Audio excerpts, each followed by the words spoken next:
ছুটির দিনে এবারের বইমেলায় নেই সিসিমপুরের আয়োজন, তবে শিশু প্রহরে কচি কাঁচাদের চিত্রাঙ্কন প্রতিযোগিতা ছিল। সকাল থেকেই শিশু কিশোরদের পদচারণায় জমজমাট হয়ে ওঠে বাংলা একাডেমি চত্বর। সকাল 8:30টায় শুরু হয় চিত্রাঙ্কন প্রতিযোগিতা। উদ্বোধন করেন ঢাকা বিশ্ববিদ্যালয়ের চারুকলা অনুষদের প্রাচ্যকলা বিভাগের অধ্যাপক ডক্টর আব্দুস সাত্তার।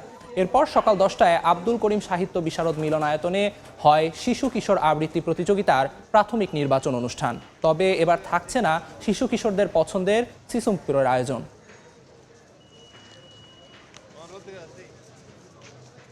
সিসিমপুর যখন না হয় তখন আমার অনেক কষ্ট লাগে। যথেষ্ট মন খারাপ, বিশেষ করে বাচ্চারা সিসিমপুর দেখার জন্য মুখিয়ে থাকে। আমার টুকটুকি আর ইকি আর হালুম আর শিকড়কে ভালো লাগে। আমার বাচ্চাকে নিয়ে এসেছিলাম আসলে সিসিমপুরকে উদ্দেশ্য করেই, কিন্তু ও যখন এসে দেখতে পারলো যে এখানে আসলে সিসিমপুরের ব্যবস্থা এবার নেই, তো হতাশ।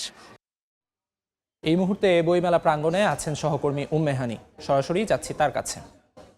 সাপ্তাহিক ছুটির দিন মানেই অমর একুশে বইমেলায় শিশুদের পুরো দিনটি, এবং আজকেও কিন্তু তার ব্যতিক্রম ঘটেনি। সকাল 11টায় কিন্তু শুরু হয়েছে শিশু প্রহর, এবং তারপর থেকেই কিন্তু শিশুদের পদচারণায় কিন্তু জমজমাট হয়ে উঠেছে পুরো মেলা চত্বর। সকাল 11টায় কিন্তু খুলে দেওয়া হয়েছে অমর একুশে বইমেলার গেট।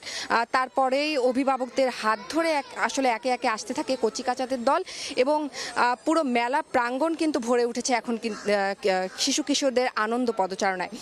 এখন যদি মেলার সার্বিক পরিস্থিতি একটু দেখাই, এখন কিন্তু পুরো মেলা প্রাঙ্গণই আসলে জমজমাট।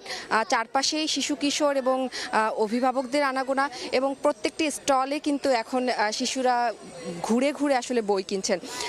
অনেকে বই দেখছেন, অনেক শিশু কিন্তু বই দেখছে এবং অনেকেই এবং সেগুলো কিন্তু কিনছেও। তবে এবার প্রতিবারের বইমেলায় আমরা যেটা দেখি যে জনপ্রিয় শিশুতোষ অনুষ্ঠান সিসিমপুরের চরিত্র হালুম, টুকটুকি, শিকু এবং ইকরিদের যে একটি আয়োজন থাকে, সেটি কিন্তু এবার আসলে সেই আনন্দটিতে আসলে এবার একটু কিন্তু ভাটা পড়েছে। এবার কিন্তু আসলে নেই সিসিমপুরের সেই আয়োজনটি। এজন্য কিছুটা মন খারাপ শিশুদের মধ্যে দেখা গেলেও কিন্তু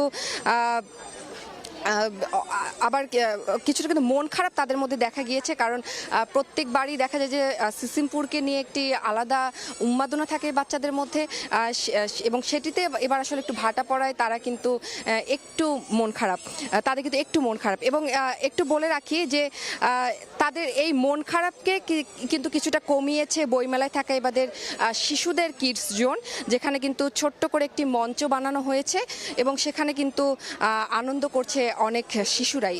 এবার একটু বলে রাখি, এবারে কিন্তু শিশু চত্বরে কিন্তু গতবারের তুলনায় বেড়েছে স্টলের সংখ্যা। শিশু চত্বরে এবার কিন্তু মোট প্রতিষ্ঠান রয়েছে ৭৪টি এবং ইউনিট রাখা হয়েছে ১২০টি, যেটা গতবারের সংখ্যায় হলো ৬৮, গতবারে ছিল ৬৮ এবং ইউনিট ছিল কিন্তু প্রায় ৯৪টি। এবং এই যে বইমেলায় যে শিশু প্রহর, সেটি কিন্তু প্রত্যেক সাপ্তাহিক ছুটির দিনে সকাল 11টা থেকে দুপুর 1টা পর্যন্ত প্রতি ছুটির দিনগুলোতে থাকবে। এই ছিল আমার কাছে অমর একুশে বইমেলার শিশু চত্বর থেকে সর্বশেষ। অমর একুশে বইমেলা থেকে সবশেষ জানাচ্ছিলেন সহকর্মী উম্মেহানি।